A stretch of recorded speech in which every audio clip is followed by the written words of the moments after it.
international law. We know that Hamas deliberately uses places like hospitals to store weapons, house their fighters, even to some degree for command and control. And so that places a special need on the Israeli Defense Forces. They have a right to defend themselves. They have a right to go after these leaders. They have a right to take away the ability for Hamas to store and resource themselves, even if that is in hospitals. But again, I would say the same thing that we've said before on this issue, that we expect them to do so in accordance with international law. Israeli Foreign Minister Israel Katz sidestepped discussion of a two-state solution at a meeting with European Union counterparts in Brussels on Monday. The EU Foreign Policy Chief, Josep Borrell, circulated a discussion paper with a roadmap to peace that calls for a preparatory peace conference organized by the EU and the Arab nations. The US and UN were also invited to be the conveners. While shortly before a meeting with his counterparts from the 27 member states, Palestinian Foreign Minister Riyad al-Maliki said that EU ministers must call for a ceasefire in Gaza.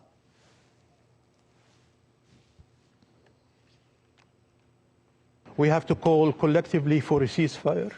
We cannot accept anything less. We cannot be hesitant about a ceasefire. Every day that we show hesitancy, people are being killed. Innocent people are being killed, children and women and elderly. And this is intolerable and unacceptable. The life of Palestinians really matter. And we cannot accept that, the life of Palestinian children are being really treated less than the life of children anywhere in the world.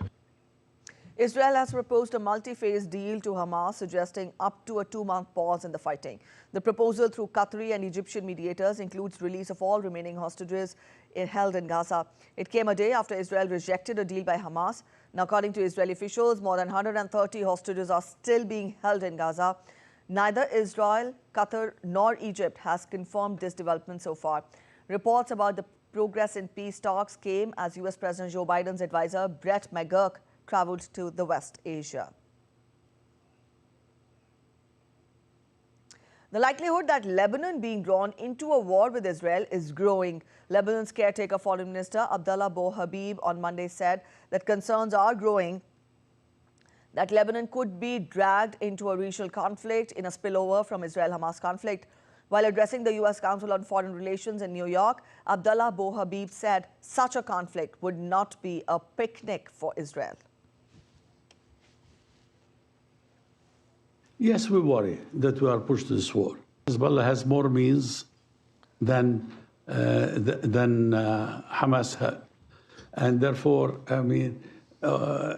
it's going to be very difficult. It's going to be costly for everybody. Of course, Israel has the Air Force, and they can dominate the air and the land as well. But on the whole, it's going to be damaging for everybody. I think the Israelis know that. And I think that they wouldn't do it. They wouldn't attack. And if they really reach an agreement in Gaza, this would stop immediately and automatically would stop in southern Lebanon or northern Israel. All right, let's get to updates on Russia-Ukraine war now. Since his first visit to neighboring Ukraine, Polish Prime Minister Donald Tusk said that the situation at the border with Ukraine had become clearly better. In a joint news briefing with Ukrainian Prime Minister Denis Shmyhal, Tusk delivered a message of friendship to President Volodymyr Zelensky. The suspension of the blockade on the one hand and the actions of the Ukrainian side in terms of clearing the passage for Polish carriers returning from Ukraine have resulted in the situation improving significantly. It's clearly better. There are no more dramatic traffic jams. Polish Prime Minister Donald Tusk also pledged to support Ukraine during its EU membership negotiations this year. Europe will find a way, and this is what we are working on now, to support Ukraine without any reservations, with or without Orban, to support Ukraine in its integration into the European Union, as well as providing support now during the war, financial support, political support, and military support. After talks with Ukrainian President Volodymyr Zelensky, Donald Tusk said that Poland and Ukraine are ready to finalize talks on investments to jointly produce ammunition and weapons. Tusk added both the countries have a common view on border issues that have been hampering transit of goods. Tusk also said they had reached an understanding to resolve differences between their countries through talks over grain shipment and trucking. These issues recently soured the ties between the two neighbors.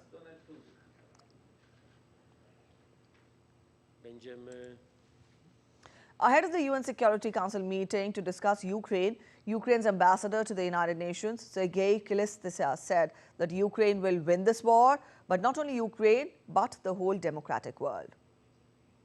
We reaffirm our unwavering support for Ukraine's independence, sovereignty, and territorial integrity within its internationally recognized borders. We condemn continued military support for Russia's war of aggression, including by Iran, Belarus, and DPRK.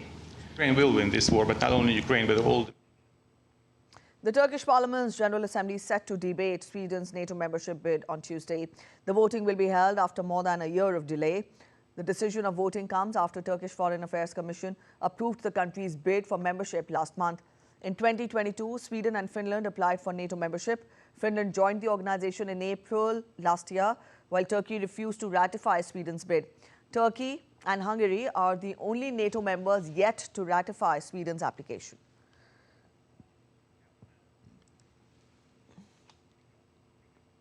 All right, let's turn focus to U.S. polls now. Former U.S. President Donald Trump remains the clear front-runner as voting gets underway in the New Hampshire primary.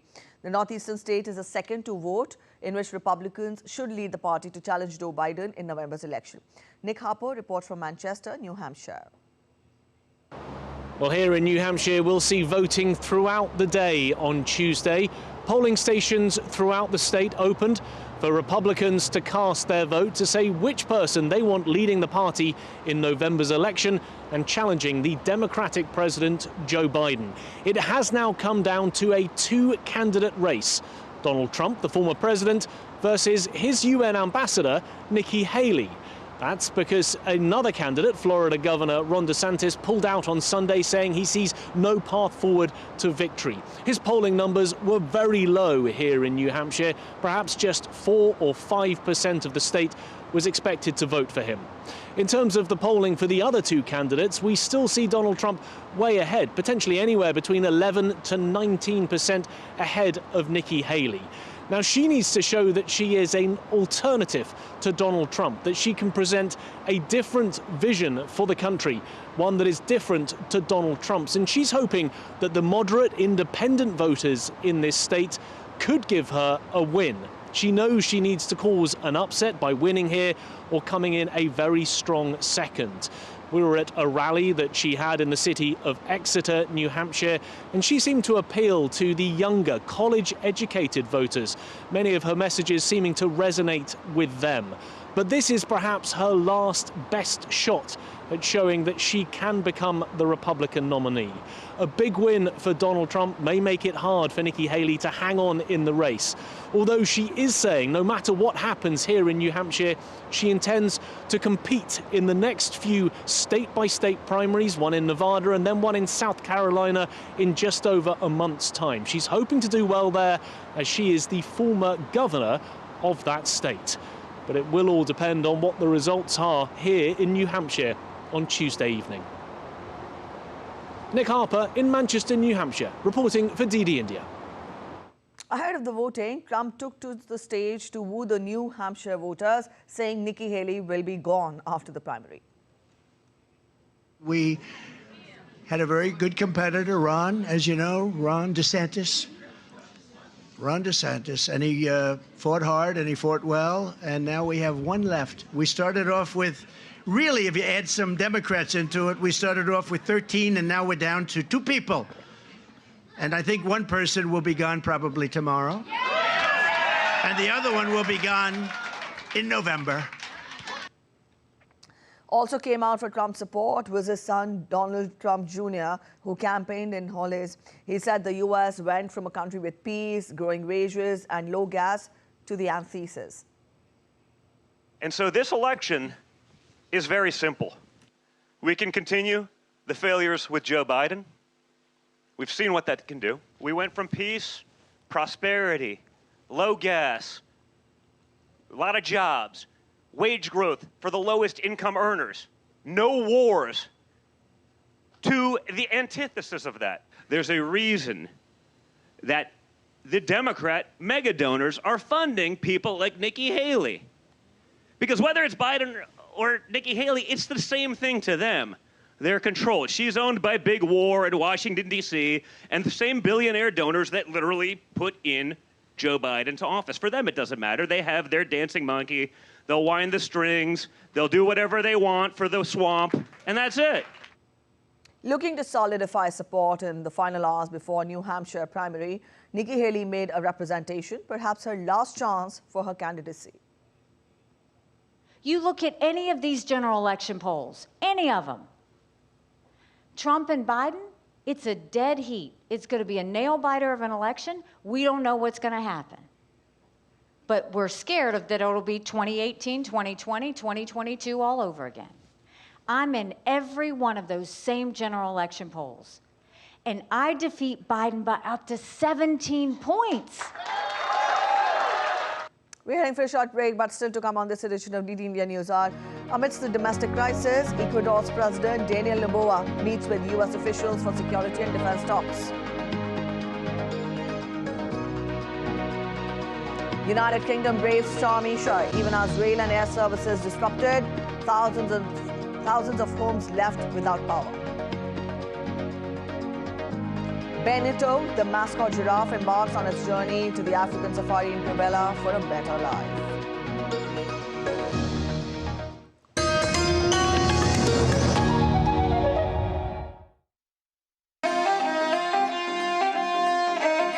Always welcoming. The vibe of Punjab is larger than life.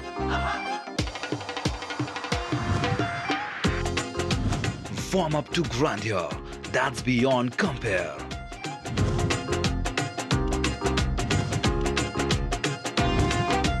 And history that's dotted with tales of bravery. Smiling soul of India, where music, art, cuisine and culture comes together to create an unforgettable impression. Punjab is all set to win your hearts with its unique and colorful extravaganza.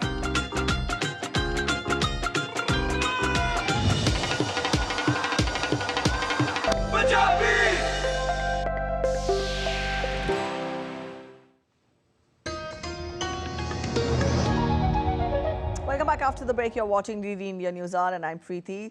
More updates from the international world. From the Democrat side, US President Joe Biden and Vice President Kamala Harris took aim at Republican curbs on abortion rights. Democrats hope the issue will attract independent voters and increase turnout in November. Republicans have issued restrictive abortion laws in nearly 24 states since the Supreme Court's reversal of abortion rights. In his address, Biden said, "Women in America face a new cruel reality because of new laws curbing reproductive rights." Meanwhile, Harris, kicking off a national tour on abortion rights in the key battleground state of Wisconsin, blamed former U.S. President Donald Trump for helping reverse the U.S. abortion rights. Today, in 2024, in America, women are turned away from emergency rooms, forced to travel hundreds of miles to get basic health care in another state that may have a different rule, forced to go to court to plead for help. They turned a deeply private and painful matter into a public matter. And we need the American people to keep making their voices heard. That cruel reality is a result of extreme Republicans who for years have made it their mission to end the Roe v. Wade decision. Now, on the 51st anniversary of Roe, we speak of it in the past tense. In the last 19 months, in states across our nation, extremists have proposed and passed laws that criminalize doctors and punish women. The former president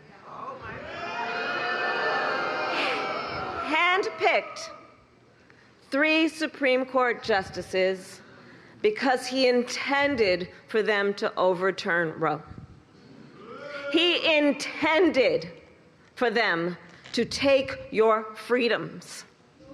And it is a decision he brags about. Yes, he does. The trial of E. Jean Carroll's defamation suit against Donald Trump was delayed until Wednesday after a juror fell ill. U.S. District Judge Lewis Kaplan in Manhattan sent one of the 9 jurors home to get a COVID test after the juror reported feeling hot and nauseous. The trial concerns Trump's June 2019 denials of Carroll's claims that he raped the former LA Magazine advice columnist in the mid-1990s in a Bergdorf Goodman department store dressing room in Manhattan. A different jury last May ordered Trump to pay Carroll $5 million over a similar October 2022 trial and denial. The judge will decide whether Trump can testify.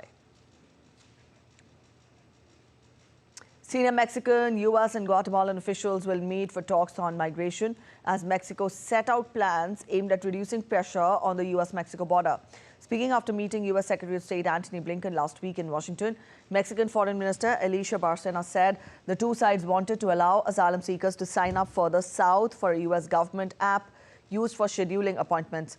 The step planned for the app aims to reduce a buildup of people on Mexico's northern border. The minister said Mexican and U.S. officials reached 10 important agreements during their meetings, standardizing migration figures, combating human smuggling networks, and a plan to visit Panama's perilous Darien Gap were among the Mexico-U.S. agreements set out by Bárcena. Bárcena also said an investigation will be held into weapons from the U.S. Army entering Mexico following alerts sent to the U.S. by local officials. Meanwhile, the U.S. Supreme Court agreed to temporarily let U.S. Border Patrol agents cut or remove razor wire fencing that Texas officials placed along the part of Republican-governed state's border with Mexico to deter illegal border crossings. The justices granted a request by President Joe Biden's administration to pause a lower court's ruling that temporarily blocked federal agents from disturbing the fencing. The U.S. Circuit Court of Appeals, which issued the disputed interim ruling, is set to hear arguments on February 7th over whether Border Patrol agents violated Texas law by cutting the razor wire barrier. All right, staying with the migrant crisis, a group of 45 migrants arrived at a Canary Islands beach on January 22nd, receiving medical attention from Red Cross members. The number of migrants entering Spain irregularly by sea has risen nearly 300% in January from 2023, with the majority arriving in the Canary Islands. Between 1st January and January 15th, 3,658 migrants entered Spain by sea, mostly in fragile boats, up from 921 in the year-ago period, according to the Interior Ministry data.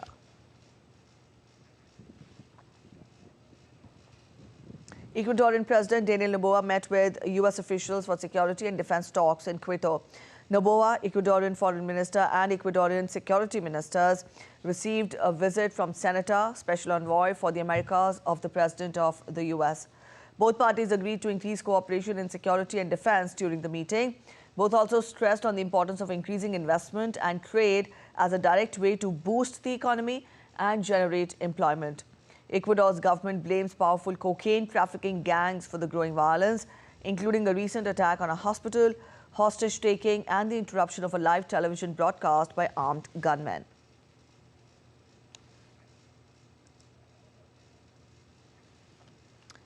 Ecuador's police deported the leader of the Colombian armed group, Oliver Sinisterra. Carlos L., was captured on Sunday night in Ibarra, in the north of Ecuador, following 3 months of preparations by the security forces. Carlos L. was involved in criminal activities in Ecuador, especially with terrorist groups in San Lorenzo, near the border with Colombia. The The Oliver Sinistera Front operates in Colombia's Nariño province and Ecuador's Esmeraldas province. A military operation in Ecuador uncovered a record 22 metric tons of cocaine, one of the country's biggest drug seizures, 2 weeks against the organized crime. The army said in a statement the drugs distributed across 733 parcels were likely intended for transport across Asia, Europe and the Americas. The operation followed 6 months of planning and surveillance. Ecuador's government blamed powerful cocaine trafficking gangs for growing violence, including a recent attack on a hospital and the interruption of a live television broadcast by armed gunmen.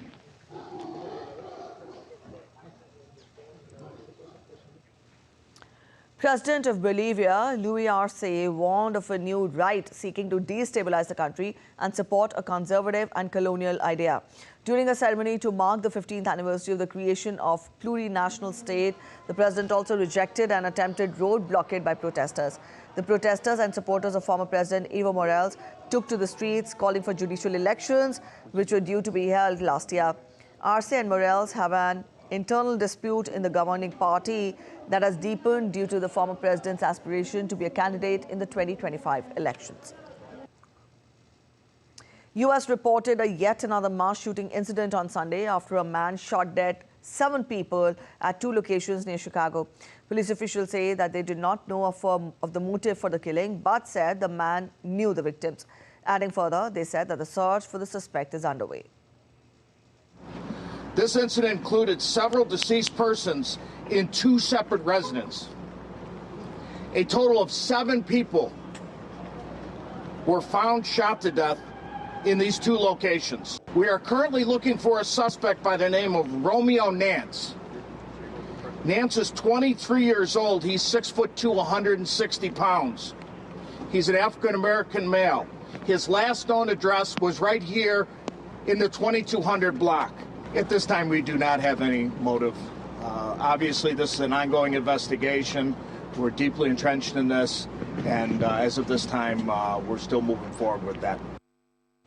A powerful earthquake measuring 7.1 on the Richter scale jolted Kyrgyzstan's Xinjiang border region on Tuesday.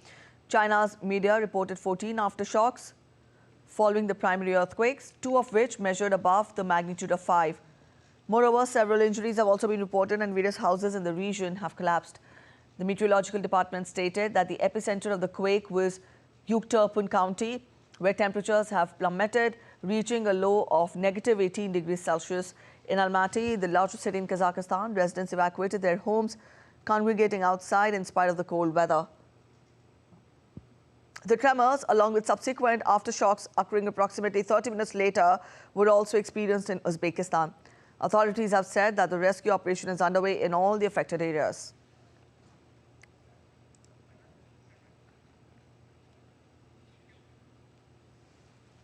Let's get to weather updates now. Stormy Isha brought winds of over 90 miles per hour to Scotland, causing debris removal from vehicles. Heavy rains lashed Cumbria in England, stranding vehicles in water. A recovery team assisted a lorry on a motorway near Carlisle. Also, Britain's rail network was disrupted, flights were cancelled, and thousands of homes were left without power. UK Power Networks restored power to most properties in eastern and southeastern England, but 45,000 homes in Northern Ireland remained without power. A tropical low in the Coral Sea is expected to develop into a cyclone and hit Australia's northeast later this week, a month after Cyclone Jasper caused widespread damage. The weather system, about 500 miles off the coast of Queensland state, could intensify to a Category 3 cyclone, bringing heavy rain and life-threatening flash flooding. The storm warnings span 900 kilometers of Queensland northeast coast, with intense rainfall and wind gusts of up to 90 miles per hour forecast for some tourist towns along the Great Barrier Reef. Up next, we take a look at other stories making it to the headlines from across the world. Cameroon launched the world's first routine malaria vaccine program, a World Health Organization approved vaccine developed by British drug maker GSK. The vaccine, which kills nearly 500,000 children under 5 annually in Africa, is meant to work alongside existing tools like bag nets. However, few people received the shot and some parents were hesitant to give their consent to the vaccine. Oscar-winning actors Michael Douglas, Helen Mirren, Mel Gibson and Russell Crowe have been nominated for the 44th Annual Razzie Awards, which highlight the worst performances in the previous year's films. Other nominees include Sylvester Stallone's Expendables horror remake, Exorcist Believer, and Salma Hayek and Jennifer Lopez. The 74th Berlin Film Festival will feature 20 films, including Pepe and La Coquina, featuring Rooney Mara. Director Carlo Chatrin promises more colors than ever. The opening film is Small Things Like These, a historical drama about Irish religious oppression. Martin Scorsese will receive a Lifetime Achievement Award. Coco Jones, a former Disney star, has become a first-time Grammy nominee in 5 categories, including Best New Artist. Jones, who began her career as a recurring artist, in fact guest on Disney's So Random and Let It Shine, shared her struggles as a dark-skinned black girl in her 2022 YouTube video. She plans to compete in the Grammy Awards on February 4th.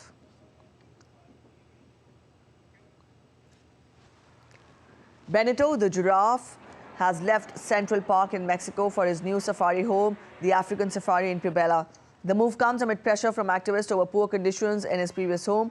Benito, who has lived alone in a small cage for 8 months, is expected to share space with 7 other giraffes. A quick break ahead, but still to come on this edition of DD India News Hour. Lord Ram Temple in Ayodhya opens doors for general public for darshan. Devotees participate in the first aarti after consecration ceremony.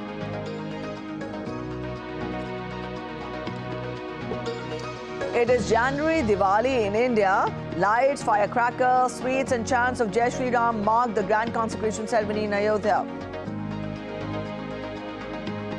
Not just in India, but devotees all over the world welcomed Lord Ram.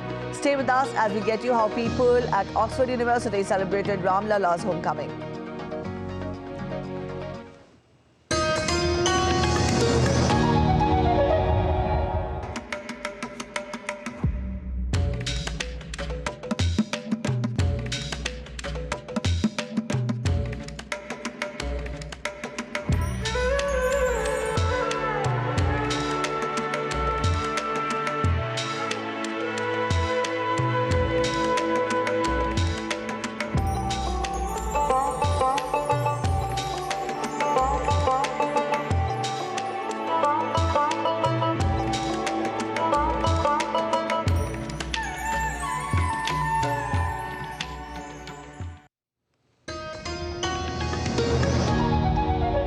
Welcome back after the break. You're watching DD India News Hour. A quick relook at the top stories once again.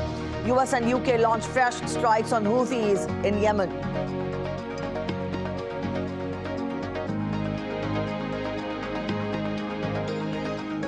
India and Nigeria sign agreements to bolster cooperation in energy, healthcare, mobility and consular cooperation.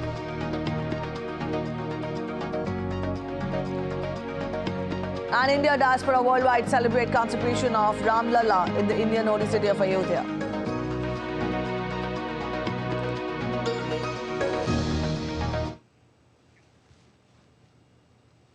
Another Chinese survey and research vessel equipped with advanced surveillance equipment is heading towards Maldives. Chinese research vessel Xiang Yang Hong 03 entered the Indian Ocean region through the Sunda Strait of Indonesia on Monday morning. The Chinese vessel is headed towards the Maldives after Sri Lanka refused permission for the ship to dock at one of its ports. India has meanwhile said that it is closely monitoring the movement of the Chinese vessel. The vessel is expected to reach Maldives by around first week of February.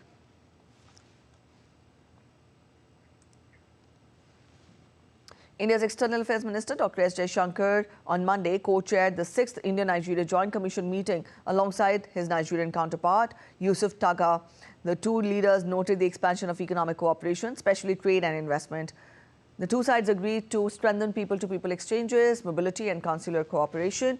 India and Nigeria also cooperate closely in multilateral forum and decided to take that tradition forward. Addressing the joint press statement after the conclusion of the meeting, Dr. S. Jaishankar said that both the countries signed the agreements in energy, power, renewables, transport, healthcare, fintech, agriculture and security. The agreements we signed was on solar energy. So we will see much more cooperation in the field of green and clean growth. Secondly, Nigeria and India, we both face big health challenges. How do we make medicines, health facilities affordable and accessible? So that is also something we will be looking at. We discussed transportation. How can we work together on transportation, on other forms of energy, on security. On investments on technology of various kinds, we are even looking at how do we use digital technology for cashless payments between our two countries. Earlier, Dr. S. Jaishankar addressed the India-Nigeria Business Forum organized by CII and NICCI. The visiting leader underlined that deepening economic partnership is the key to the expansion of the ties. He also encouraged businesses to enhance their networking, identify regulatory and policy impediments, and utilize opportunities. Today, I would just say if there are some big geopolitical bets that India is taking, one of the bets is on the rise of Africa. That we are betting that in the next decade, we're going to see an amazing transformation here. So whether it is opening new embassies, encouraging more trade and investment interactions, creating more opportunities for political contacts, getting the systems really to know each other more, that is very much our objective. The minister also visited the Indian High Commission in Abuja. He unveiled a bust of Mahatma Gandhi and planted a sapling in the High Commission premises. He thanked members of the Indian community for joining on the occasion.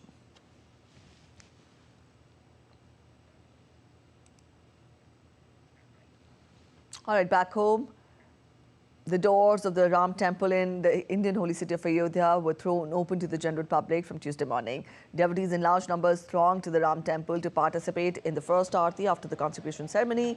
The gates will be open to the public from 7 a.m. to 11:30 a.m. and from 2 p.m. to 7 p.m.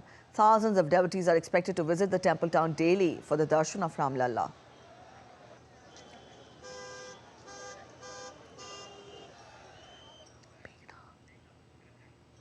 Meghna Dev is joining us from the temple town of Ayodhya. Meghna, good morning. We've shown extensive coverage to our viewers of the consecration ceremony yesterday. Now that Lord Ram, the Ram Lalla, has in fact come home, what is it that you're witnessing today? Because we tell our viewers that today the doors of the temple were let open for the general public. Yes, definitely. This was a much awaited occasion when people wanted to have a glimpse of the temple, to go inside the temple and worship Ram Lalla. We definitely do see that today. Many people are here on foot, going to the Ram temple from here. I am at the Lata Mangeshkar Chowk, and from here you can see people have already started coming in. And once we go inside the route which takes us to the Ram temple, we definitely see a lot of people. And in fact, today also you see people with luggages. People have started arriving since today. All the devotees have started arriving today itself, so that they can just go and have a glimpse of Ram Lalla, worship there, and obviously, visit the temple. So this is what people from several, be it any age group, we have been seeing a lot of people who are coming here already. And it's not just at this point of time around 10:30, which is Indian Standard Time, 10:30, but we have been seeing it since 5 a.m. IST in the morning, that a number of people have been coming on foot to go to the temple and worship, Lord Ram there. Besides that, also yesterday we've been seeing that all the streets in Ayodhya were lit up. People were dancing, people were chanting Jai Shri Ram, people were, chanting bhajans and whatnot. It was such a serene and spiritual moment to get immersed in. So definitely this is something which is beyond explanation, and the people here are witnessing the same. All right, yes, this is beyond imagination. But then, Meghna, you've been there for quite a few days now and you've covered the consecration ceremony. Let us understand more from you as to what does it mean for the holy city of Ayodhya We see now how the place will witness more tourist influx. How will that help the people there, help the economy there? Preeti, that's the most important question, because when we are talking about this holy city being developed for tourists, for people who are devotees, for people who want to come and visit the place, for people who want to know about the history and much more, this is the place to be. And that's what we've been seeing here in and around. Even small shopkeepers are very hopeful that now. All right, I think we've lost contact there with Meghna. We'll try getting back to her again to get more details on the day there today. As we speak, we tell you that today the doors were let open for the general public to offer their prayers to Lord Ram at the holy temple, in the holy city of Ayodhya. We'll keep you updated. Also, Diwali, the festival of lights, came early for India as people across the country celebrated the consecration of Ram Lalla at his birthplace in Ayodhya. In the western Indian city of Gujarat, the Swaminarayan Gurukul Vishwavidya Pratishtanam Gurukul in Ahmedabad was decorated with hundreds of special lights on Monday evening to mark the opening of the Ram temple.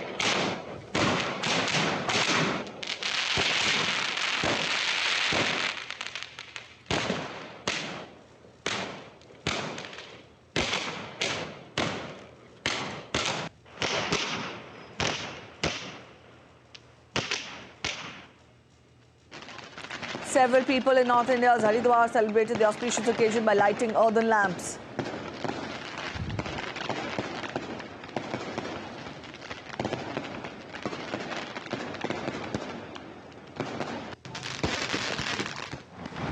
People in northeastern Assam celebrated the occasion with burning firecrackers and lighting lamps.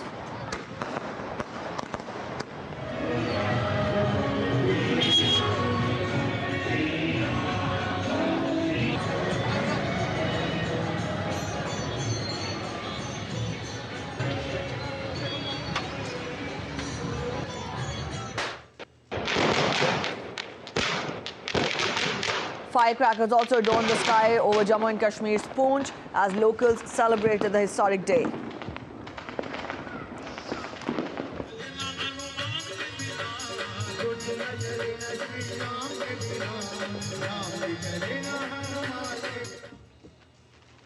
People lit up earthen lamps in large numbers in Chhattisgarh to mark the Ayodhya Ram Temple's Pran Pratishtha ceremony.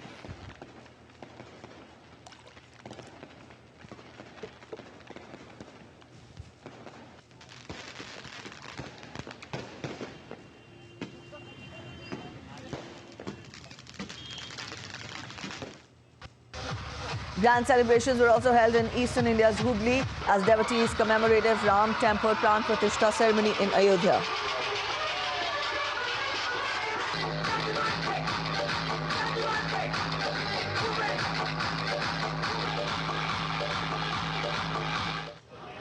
Grand celebrations were held in southern India's Vijayawada as devotees commemorated Ram Temple Pran Pratishtha ceremony in Ayodhya.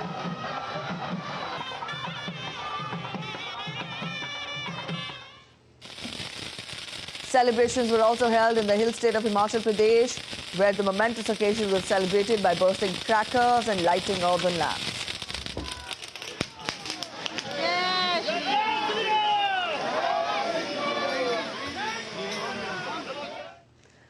Padma Shri awardee sand artist Doordarshan Patnaik has once again made it to the world records for creating the biggest sand art of Lord Ram in Ayodhya. Celebrating this momentous event in a unique and artistic way, 500 miniature replicas of Lord Ram Temple were also installed. He has also created the sand sculptures of Prime Minister Narendra Modi and Chief Minister Yogi Adityanath near Lord Ram's sand art, taking blessings from the Lord.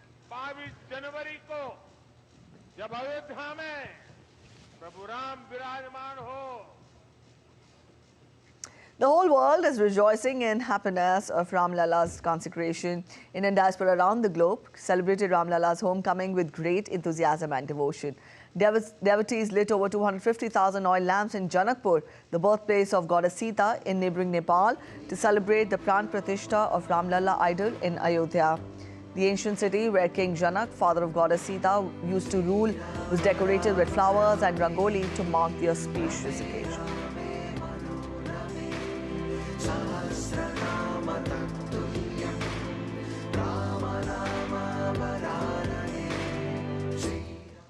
In Australia, consecration of Ram Temple in Ayodhya was broadcast at the Sri Durga Temple in Melbourne. Consul General Dr. Sushil Kumar attended the celebration along with the enthusiastic members of Indian diaspora, making it a truly vibrant and culturally significant celebration.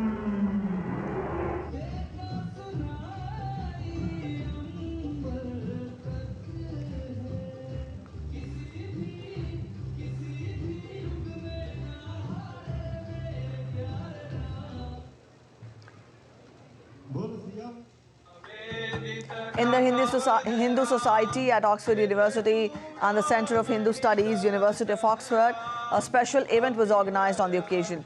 Students and members from various international communities joined in large numbers. The event included singing of devotional songs, Ram bhajans and holy chants. Students expressed joy and satisfaction at construction of the temple in Ayodhya.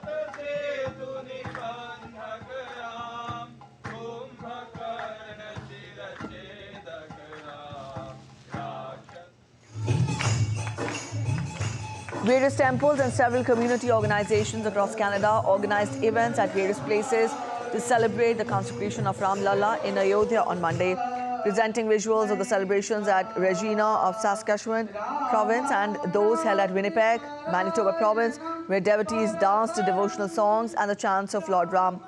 Indian diaspora celebrated this event with great fervor and enthusiasm.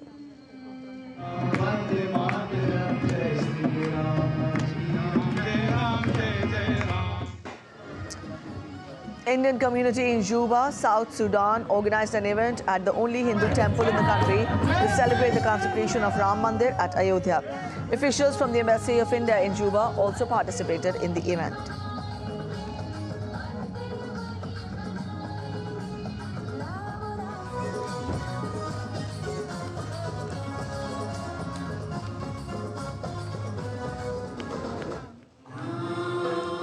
In Mauritius, the Pran Pratishta ceremony was observed concurrently in all the temples.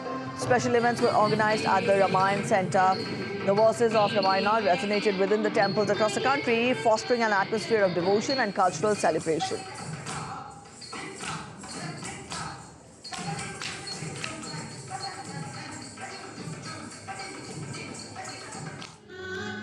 Indian diaspora associations and cultural organizations in Bangkok hosted events to celebrate the event. Devotees engaged in spiritual activities like kirtans, bhajans, puja and recitations. A replica of the Ayodhya temple has also been constructed in Bangkok.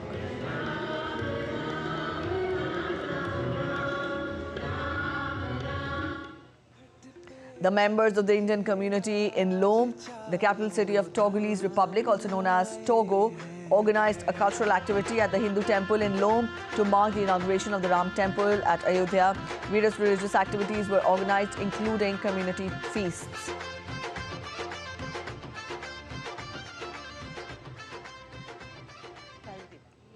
The Indian community in Tanzania celebrated the inauguration of the Ram temple in Ayodhya with the grand event at Sri Sanatan Dharma Sabha temple in Dar es Salaam. The event included live telecast of Pran Pratishta Mahotsav in Ayodhya, lighting of 1008 diyas and devotional songs dedicated to Bhagwan Ram. The officers of the Indian High Commission of India, Dar es Salaam, also joined in the festivities.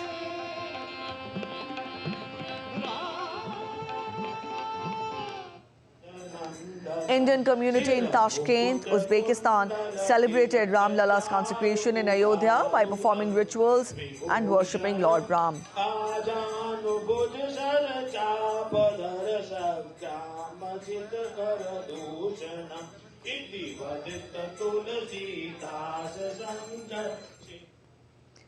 Hindus of Greater Houston celebrated Ram Temple's consecration at the GSH Event Center in Houston, Texas, with community leaders.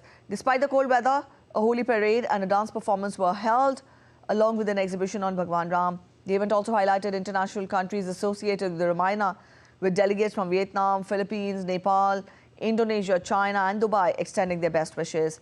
The event concluded with the recitation of the holy chants and prasad. Ayodhya's Ram Temple ceremony was celebrated in Sofia, the capital city of Bulgaria, with holy chants of Ram name and a cultural activity organized by the Indian diaspora. Indian diaspora in Australia celebrated Ram Lala's homecoming with great enthusiasm. Live streaming of the ceremony from Ayodhya was broadcast at the Sri Durga Temple in Melbourne. The event concluded with holy chants, devotional songs, prasad distribution and a cultural show.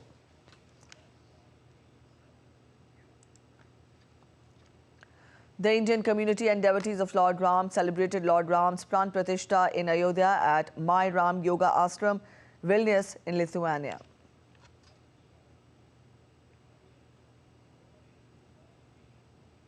Ambassador of India to Ukraine, Harsh Jain, joined embassy representatives for a special puja at an ISKCON temple, celebrating the consecration of the Ram temple in Ayodhya. Members of ISKCON and the Indian diaspora also participated in the event, showing solidarity and support for the historic occasion in India. Up next, we take a look at other stories making it to the headlines from across India. A total of 26 tableaus will participate in the Republic Day parade this year in India's New Delhi. 16 tableaus from states and union territories and 10 from ministries, departments and organizations will roll down the Kartavya Path. The states and union territories include Gujarat, Arunachal Pradesh, Haryana, Manipur, Madhya Pradesh and Telangana.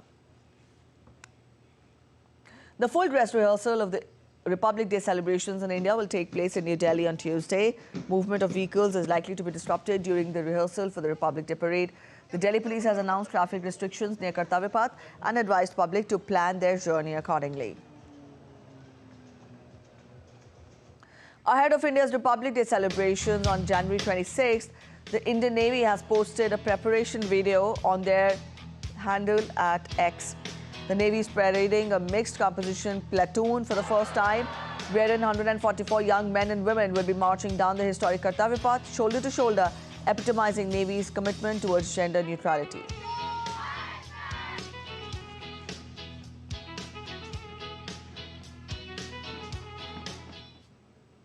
A short break ahead, but still to come on this edition of DD India News Hour. US stocks hit a record high close for the second straight session, banking on tech stocks adding to recent gains.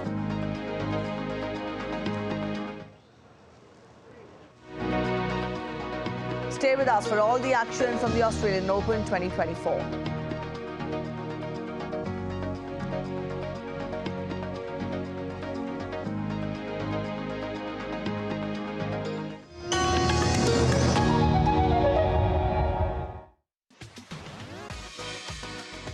India that invents. India that innovates. India that excites. India that invites.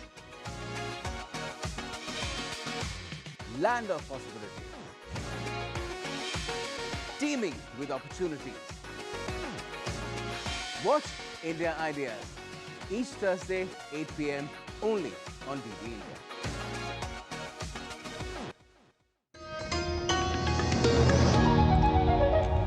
Welcome back after the break. You're watching DD India News Hour. Let's get to updates from the world of business now. The S&P 500 hit a record high close for the second straight session on Monday as tech stocks added to the recent gains and investors awaited upcoming corporate reports for clues on this year's previous profit outlook. The benchmark confirmed a bull market last week on Friday after posting a record high close for the first time in 2 years. The S&P 500 gained 10.62 points or 0.22% to end at 4,850.43, while Nasdaq Composite gained 49.32 points or 0.32% to 15,360. The Dow Jones Industrial Average rose 138.01 points or 0.36% to 38,001. The S&P 500 and the Dow Jones Industrial Average have hit all-time highs yet again. Unfortunately, what comes with that is excessive valuations, as the S&P 500 is now trading at a PE above 23. Now, that doesn't mean that the market can't or won't move higher. It just means that attractively valued stocks are going to be a little bit more difficult to find. And investors are now going to be a little bit more challenged to find growth opportunities because I would make the argument that the majority of the gains that we were anticipating for 2024 may have been folded into the end of 2023 and the beginning stages of 2024. Asian stocks opened in green following sentiments triggered by fresh highs by U.S. stocks and positive cues from the Asian region. Japan's Nikkei 225 rose on the investors' hope that Bank of Japan would keep its policy unchanged. The Nikkei rose 0.42% to hit a fresh 33-year peak. The Topix added 0.34% at the opening trade. The Nikkei will hit an all-time high if it breaches the 38,915.8 mark that was hit on December 29, 1989. All Asian stocks, including Hang Seng, Kospi and Shanghai, registered opening gains buoyed by U.S. cues, hopes of Chinese recovery and positive hopes from Bank of Japan's upcoming policy announcements. Indian indices, including Sensex and Nifty, also opened expecting to open in the green. BSE Sensex was up 555.02 points at 71,978.67, while the Nifty rose 151.45 points to trade at 21,753. Broader market indices also opened the trading session on a positive note.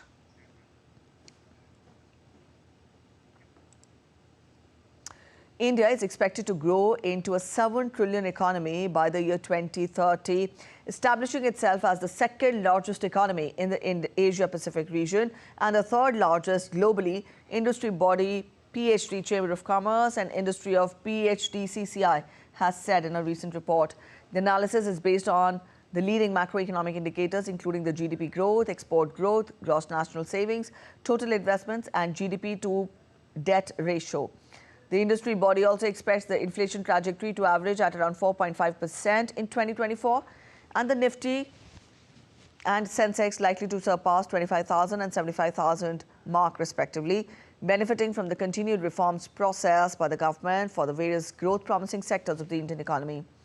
In a statement, Sanjeev Agrawal, President, PhD CCI, said, and I quote, "With a consistent GDP growth rate exceeding 7% over the past 2 years and a projected continuation of this trend in the current year too, the economy is expected to surpass $4 trillion this year and thereafter move to the next orbit in 2025.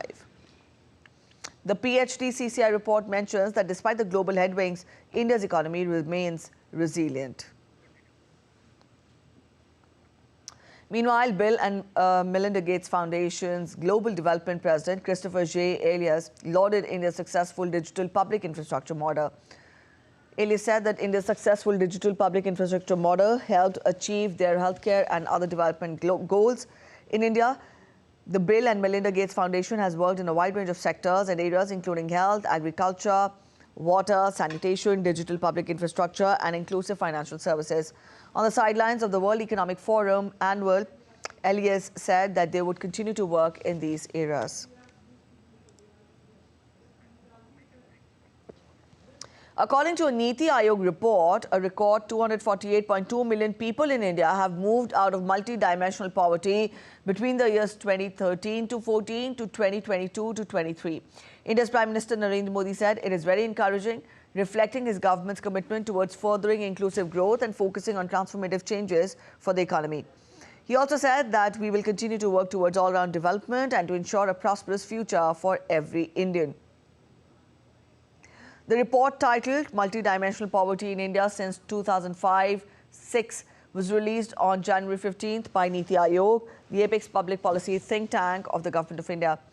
The report further said that there was a significant decline in multidimensional poverty in India from 29.17% in 2013-14 to 11.28% in 2022-23. That is a reduction of 17.89 percentage points.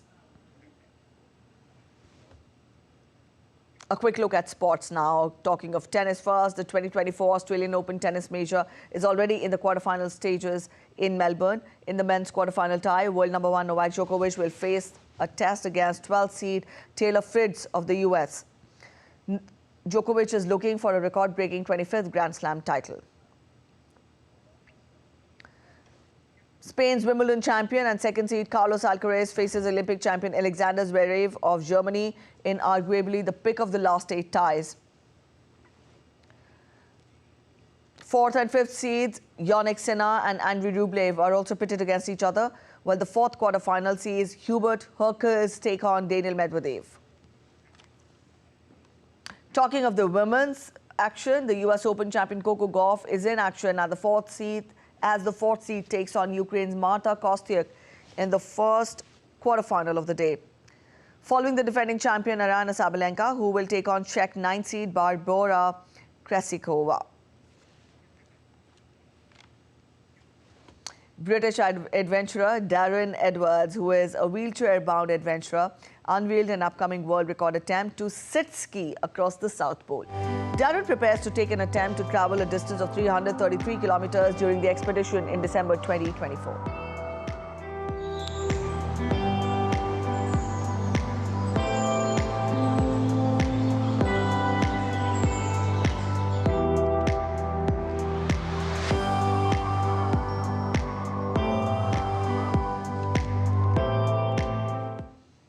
All right, that's it in this edition of DD India News Hour. But let us know your thoughts on the news of the day. You can connect with us on Facebook, X and also Instagram. We'll be back with more news as it breaks here on DD India. I'm Preeti Kaur signing off, and from all of us here in Delhi, thanks for watching DD India News Hour.